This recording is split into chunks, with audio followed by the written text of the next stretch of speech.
मंदिर तो सपही देवी के है, ई मंदिर तो रक्षी देवी के है, ई मंदिर तो गौरी माई के है, ई मंदिर तो फेंकू दया। क्या है ये? कौन कौन तरने वाला है? कौन कौन मुक्ति पाने वाला है? ये नियम आपने बनाया है, वो आपका अपना नियम है। आपके नियम से हमको कोई मतलब नहीं है, हमारे नियम से आपको कोई मतलब नहीं है। तो अब गौर कीजिए, आप तरिएगा कि हम तरेंगे? तर लीजिए दोनों आदमी से को आदमी, आ तौर के जाइएगा कहाँ?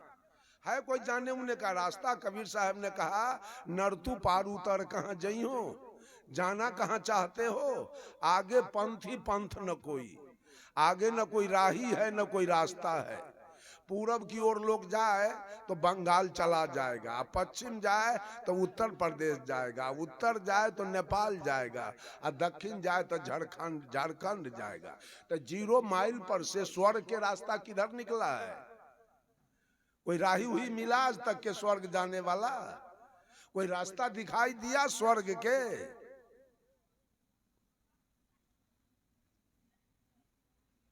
बंधुओं, बड़ी फरेबी बात सब गुरु लोग खड़ा कर दिया है। एकदम इतना झंझट पैदा किया है जिसका कोई वर्णन नहीं किया जा सकता है।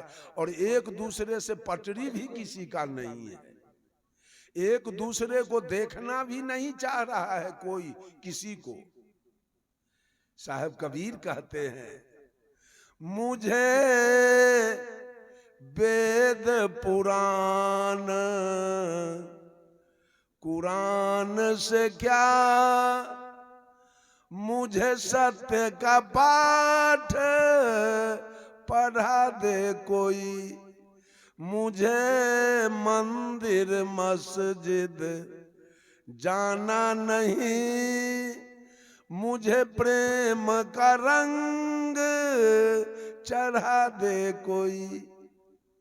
वेद किसने लिखा? वेद किसने लिखा? पंडित ने। आ कुरान किसने लिखा?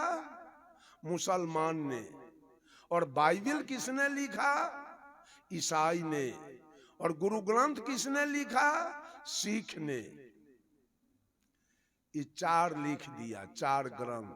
अब बोलो किस ग्रंथ से मुक्ति होने वाली है? वेद से मुक्ति होगा कि कुरान से? बाइबिल से होगा कि गुरु ग्रंथ से? मुक्ति मंदिर से होगा कि मस्जिद से? गिरजा से होगा कि गुरुद्वारा से? कहां से होगा मुक्ति? साहब कबीर कहते हैं, मुझे वेद पुराण लिख करके लिखने वालों ने क्या किया? वेद लिख दिया हिंदू के पक्ष में, और कुरान लिखा गया मुसलमान के पक्ष में, और बाइबिल लिखा गया ईसाई के पक्ष में, और गुरु ग्रंथ लिखा गया सिख के पक्ष में।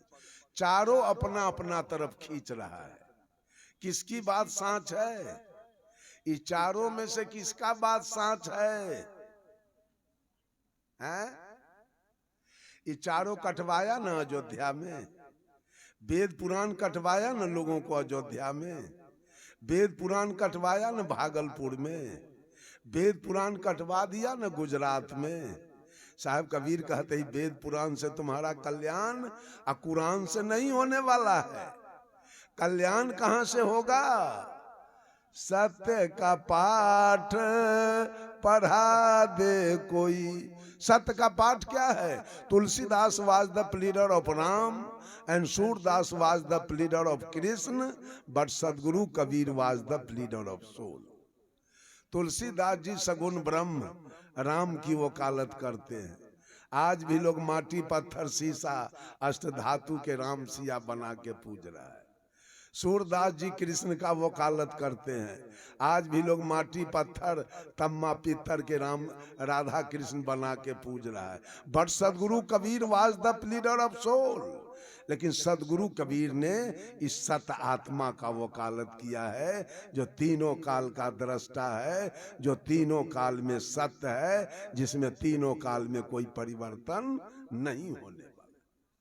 यही सत आत्मा है।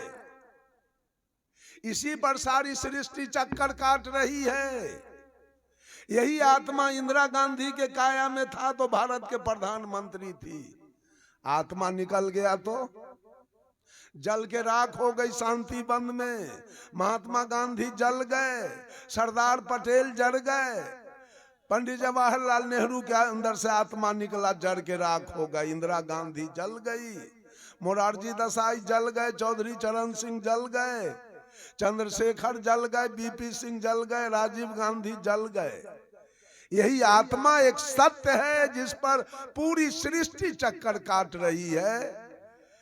पूरे विश्व का जनसंख्या 7.5 अरब है, जिसमें हिंदू, मुसलमान, सिख, ईसाई, पारसी, यहूदी सब है, औरत मर्द।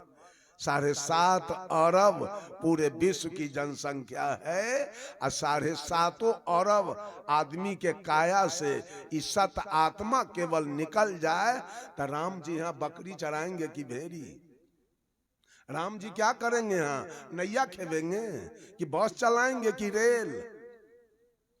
कृष्ण जी क्या करेंगे? महादेव जी क्या करेंगे? उसके बाद अगर पूरे सृष्टि के अंदर से सत आत्मा निकल जाए तो 56 करोड़ देवता यहाँ क्या करेगा? बताइए तो कोई आदमी उठ के कुछ करेगा? स्कूल में पढ़ाई होगी, हॉस्पिटल में इलाज होगा, कोर्ट में न्याय होगा, कारखाना में उत्पादन होगा, प्रयोगशाला में शोध होगा, टीवी चलेगा, मोबाइल चलेगा, कंप्यूटर चलेगा, भगवान के पूजा होगा, सत्संग होगा, कुछ होगा? ए भगवानवादियों, कुछ होगा? यही मनुष्य है, यही सत आत्मा है। तो पूरी सृष्टि, सारे मनुष्य चक्कर काट रहे हैं। सत आपके अंदर से जब निकल जाएगा, आप जल के जाके जंगल में राख हो जाएंगे। इस सत्य की वकालत कबीर करते हैं। कबीर कहते हैं, सत्य के पाठ पढ़ा दे कोई,